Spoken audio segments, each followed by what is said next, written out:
یہ سندھ کی محبت میں گلا سوکھ سکتا ہے، ابھی سندھ ہے، سندھ کا مطلب بھی پانی ہے.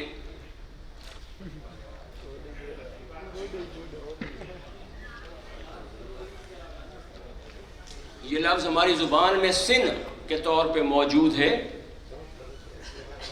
جیسے ہم بولتے ہیں کہ پکھی سننا تھی گئے، کپڑے سننے ہیں. سن بنیادی طور پہ سن کے معنی جو ہے پانی مستعمل ہے، تو سندھ جو ہے، تو میں ایسا کر رہا تھا، اسے میں بات کرتا ہوں. لیکن جیڑی گال میں کرنا چاہتا پیا وہ یہ ہے کہ اساں اپنے اگر کہیں جاتے بھی خلیل کمہار جنم کھندا پہ تو اندے واسطے سوکھ پیدا کرنے کی لوڑ ہے. میرے کو لگا کہ میں ذاتی طور پہ خلیل کمہار دی شاعری تو سیکھ سکتا. میرے کو لگا کہ میری زبان، میرا سریکی خطہ خلیل کمہار دی شاعری تو سیکھ سکتا. میرے کو محسوس تھیا کہ اساں این خطے چ وسن والیاں ساریاں قوماں خلیل کمہار کو نوں سیکھ سکتے ہیں. جڑا میں عرض کیتے کہ میرا ترجمہ کرنے دی وجہ اے ہے، اور او گال بجائے کہیں بڑے کہیں جگلری دا کہیں چابک دستی دا حصہ بڑھاون تو پہلے میں عرض کراں کہ وہ گال کیا ہے جڑی میں کو لگی. اساں بہوں عرصے تو این دھرتی تے رومانس دے ذریعے انقلاب کرن یا انقلاب دے ذریعے کو رومانس کریٹ کرن دے عادی ہیں. سارے بڑے شاعریں ہی رومانس دی لاند گاڑی اتے بہ کے انقلاب کرن دی کوشش کی، یا کہیں اوپری جمالیات دی اٹھ گاڑی تے بہ کے کوئی انقلاب برپا کرن دی کوشش کی. نہ رومانس بچا، نہ جمالیات بچی، نہ شاعری بچی.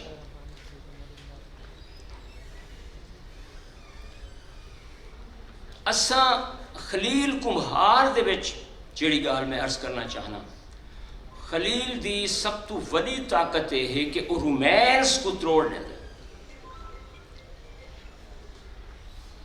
عمومی طور پہ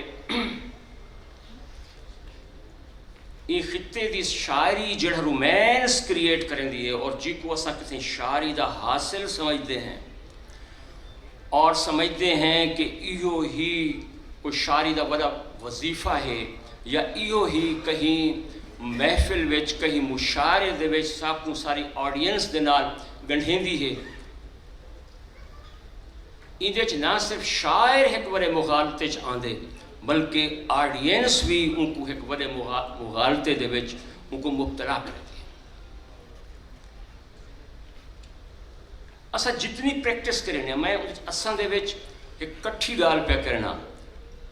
اپنے سریکیاں دی بھی، اور کئی حد تک دوست بیٹھن انہوں کو اجازت نال کہ کوئی اوکھی گال ہوئے تو بندہ اجازت ضرور گھن دے. اساں کتھائیں رل کے کوئی رومانس کریٹ کرنے، وہ شاعری وچ بھی، وہ کہانی وچ بھی، وہ اپنے ناول وچ بھی اساں کو تروڑنے دے قابل ہی کوئی نہیں.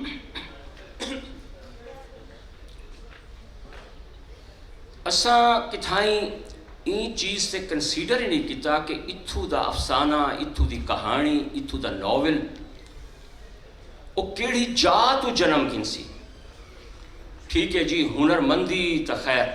بہت بڑی چاہی دی ہے، ہنر مندی تو ماسٹ ہے، ٹھیک ہے جی، ایک بہت بڑا پورے جگ جہان دا تساں ناول پڑھے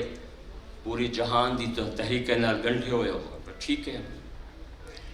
تمہارے کو کتنی طاقت ہے، کتنی شکتی ہے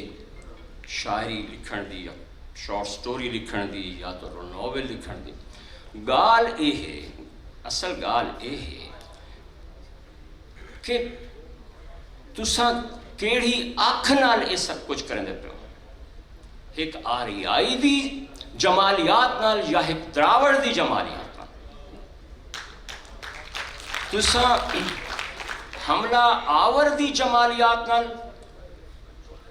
یا اون حملے دی زد تے آئے ہوئے لوگیں دی جمالیات، اساں ان دی پوری کالونیل ازم دے بعد نے پوری ریاست دا جڑا تھیم ہے انہیں دے بعد سارے نصاب نے وہ مقامی آختہ سالم ہی نہیں بچن لیتی۔ توجہ ہے یہ ایک جو فضا آپ نے تخلیق کر دی ہے، یہ میں بول رہا ہوں آپ سن رہے ہیں، یہ کبھی یہ سماعت اور یہ وہ فضا ہے جو یہ کمیونیکیشن کا باعث بنتا ہے۔ جو آپ نے ایک غریب الدیار سندھ میں آ کے خود کو میں غریب الدیار میں نے غلط کہہ دیا، وہ پھر اردو کا محاورہ پھر چڑھ گیا، تو وہ جس طرح سے آپ نے فضا بنائی ہے میں اس کے لیے شکر گزار ہوں آپ کا۔ خلیل کمبھار دی شاعری کو سن دیا تے پڑھ دیا ایویں لگ دے جی میں وہ شاعری دی اون جاہ تے ویلے وچوں پی الویں دے جتھاں اساں ہیں، اساں جڑے حیاتی دے ایک درگھے دگ تے اچھوت تے شودر تھے ہیں، حیاتی دے ایک درگھے دگ تے اچھوت تے شودر تھے ہیں، اساں جنہاں کو راکشس دا مندہ کٹھا گیا، اساں جنہاں دا سوم رس چھکیا گیا، اس جہاں کے بندے کی اس سے سوم رس کا پیالہ اور اس کی بانسری بھی تو چھن گئی نا جی، یہ تو دوبارہ بانسری، یہ شاعری جو ہے وہ اپنی بانسری کا دوبارہ کہیں حصول ہے، اپنے پیالے کی واپسی ہے۔ اساں جڑے اپنے شاعریں کو بچینیاں راوڑ تھے ہیں، پھر معذرت کے ساتھ اس سارے قصے میں جو قصہ ہے رامائن کا، اس میں ہم تو راوڑ ہیں، ہم تو اپنے شہر کو بچاتے ہوئے مارے گئے اور اپنے شہر کو بچانے کی پاداش میں آج بھی سنگسار ہو رہے ہیں، آج بھی پتھر کھا رہے ہیں۔ کہانی تو اور ہے، رامائن کی کہانی تو اور ہے، رامائن کی اسٹیبلشمنٹ اور ہے، ہم شودروں کی کہانی اور ہے، ہمارے پاس رامائن کی کہانی اور ہے، مہابھارت میں ہمارے پاس کہانی اور ہے۔ کبھی اپنی کہانی پہ بات کریں گے، میں اس وقت صرف یہ کہہ رہا ہوں کہ اساں جڑے اپنے شاعریں کو بچینیاں راوڑ تھے۔ جی ایک اقتباس تھا،